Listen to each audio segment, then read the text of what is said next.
শহরের এক কোণে ছোট একটা ঘড়ির দোকান ছিল বৃদ্ধ রহমত চাচার। দোকানের দেয়ালে শত শত ঘড়ি ঝোলানো, কোনোটা টিকটিক শব্দ করে চলে, কোনোটা আবার বহু বছর ধরে থমকে আছে। রহমত চাচা বলতেন, সময় সবার জন্য সমান গতিতে চলে না। কেউ সময়ের পেছনে দৌড়ায়, আর কেউ সময়কে নিজের ভেতরে ধরে রাখে। একদিন বিকেলে ২০ বছরের এক যুবক, নাম তার অয়ন, হন্তদন্ত হয়ে দোকানে ঢুকল। তার হাতে একটা পুরনো পকেট ঘড়ি। অয়ন বেশ অস্থির। সে একটা বড় কোম্পানিতে ইন্টারভিউ দিতে যাচ্ছে, কিন্তু তার প্রিয় ঘড়িটা কাজ করছে না। রহমত চাচা চশমাটা নাকের ডগায় নামিয়ে ঘড়িটা পরীক্ষা করলেন, হাসি মুখে বললেন, বাবা, এটার তো কলকবজা সব ঠিক আছে, শুধু এর ভেতরে একটু মায়া জমেছে, পরিষ্কার করতে সময় লাগবে। অয়ন বিরক্ত হয়ে বলল, চাচা, আমার হাতে একদম সময় নেই, ৫ মিনিটের মধ্যে ঠিক করে দিন।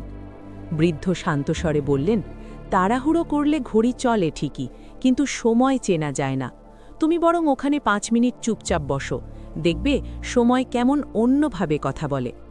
অয়ন বাধ্য হয়ে এক কোণে বসল। সেখানে কোনো মোবাইল নেই, কোনো কোলাহল নেই।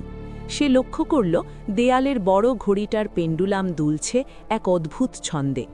পাশের জানলা দিয়ে বিকেলের রোদ এসে একটা পুরনো ডায়েরির ওপর পড়েছে। সেই নিস্তব্ধতায় অয়ন নিজের হৃদস্পন্দন শুনতে পাচ্ছিল।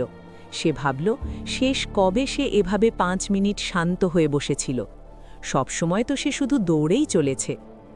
রহমত চাচা ঘড়িটা এগিয়ে দিয়ে বললেন, এই নাও বাবা, ঠিক হয়ে গেছে। তবে মনে রেখো, ঘড়িটা সারাদিন চললেও মাঝে মাঝে তাকে দম দিতে হয়। মানুষের মনটাও ঠিক সেরকম। অয়ন ঘড়িটা হাতে নিয়ে দেখল, সেটা আগের চেয়ে অনেক বেশি সজীব দেখাচ্ছে। সে যখন দোকান থেকে বের হতে যাবে, তখন দেখল তার ফোনের ঘড়িতে ইন্টারভিউয়ের সময় পেরিয়ে গেছে ৫ মিনিট। অয়ন দমে গেল। সে ভাবল, আজ সব শেষ। ঠিক তখনই এক ভদ্রলোক হন্তদন্ত হয়ে দোকানে ঢুকলেন। অয়নকে দেখে তিনি থমকে দাঁড়ালেন। তিনি আর কেউ নন, স্বয়ং সেই কোম্পানির এমডি, যেখানে অয়ন ইন্টারভিউ দিতে যাচ্ছিল। ভদ্রলোক রহমত চাচাকে জড়িয়ে ধরে বললেন, বাবা, তোমার কথা মতো একটু সময় নিতে এসেছিলাম, অফিসের চাপে দম বন্ধ হয়ে আসছিল। রহমত চাচা অয়নকে দেখিয়ে বললেন, এই মেয়েটা, এই ছেলেটিও তোমার কাছেই যাচ্ছিল। এমডি সাহেব হাসলেন। তিনি অয়নকে বললেন, যে ছেলেটা সময়ের গুরুত্ব বুঝে রহমত চাচার দোকানে ৫ মিনিট শান্ত হয়ে অপেক্ষা করতে পারে, তার ধৈর্য আর সততা সম্পর্কে আমার কোনো সন্দেহ নেই। তুমি কাল থেকেই জয়েন করো। অয়ন সেদিন বুঝল, জীবনের সব দৌড় জেতার জন্য নয়, মাঝে মাঝে একটু থমকে দাঁড়ানোই মানুষকে সঠিক গন্তব্যে পৌঁছে দেয়।